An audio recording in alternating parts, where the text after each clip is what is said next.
Hi అండి, welcome to Krishnaveni Sripuram channel. నేను మీ కృష్ణవేణి. అందరికీ నమస్కారం అండి. ఈరోజు రెసిపీ కుక్కర్లో కేక్ను ఎలా ప్రిపేర్ చేసుకోవాలో చూద్దాం రండి. ఒక బౌల్ తీసుకుని అందులోకి 1 కప్పు మైదాపిండి, గ్రైండెడ్ షుగర్ పౌడరు, పావు cup, 1 table spoon baking powder, 2 table spoons cocoa powder వేసుకుని అంతా ఒకసారి బాగా మిక్స్ చేసుకోవాలి. ఇలా మిక్స్ చేసుకున్న బౌల్ను పక్కన పెట్టేసుకుని మరో బౌల్ తీసుకుని అందులోకి పావు కప్పు ఆయిల్, పావు కప్పు కండెన్స్డ్ మిల్క్ వేసుకుని ఫస్ట్ రెండింటిని బాగా మిక్స్ చేసుకోవాలి. ఇలా మిక్స్ చేసుకున్న తర్వాత ఇందులోకి 1/2 కప్పు పాలు, 1 టీ స్పూను వెనిలా ఎసెన్స్ వేసుకుని బాగా మిక్స్ చేసుకున్న తర్వాత కలిపెట్టుకున్నటువంటి మైదా పౌడర్లోకి యాడ్ చేసుకుని దీన్ని బాగా ఒకే డైరెక్షన్లో బాగా మిక్స్ చేసుకోవాలండి.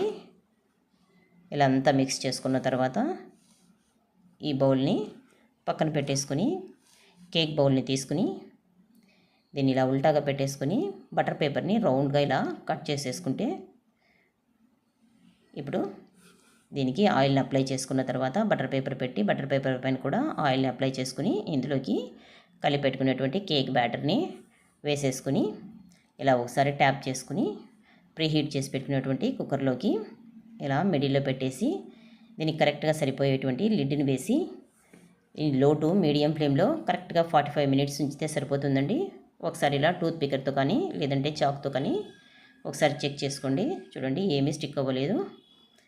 ఇలా అంచులో ఒకసారి జస్ట్ అలా అనేసుకుని దీన్ని ఒకసారి ఇలా ప్లేట్ పెట్టేసి ఉల్టాగా అనేసినామంటే ఈజీగా వచ్చేస్తుందండి. ఇలా తీసేసుకున్న తర్వాత దీనిపైన ఉండే బటర్ పేపర్ని కూడా తీసేసుకుని చాక్తో కట్ చేసుకుంటే ఎంతో టేస్టీగా ఉండేటువంటి కేక్ రెడీ అండి. మీరు ఒకసారి ట్రై చేసి చూడండి. ఈ వీడియో కనుక నచ్చినట్లయితే లైక్ చేయండి, షేర్ చేయండి, సబ్స్క్రైబ్ చేయండి. Thank you for watching.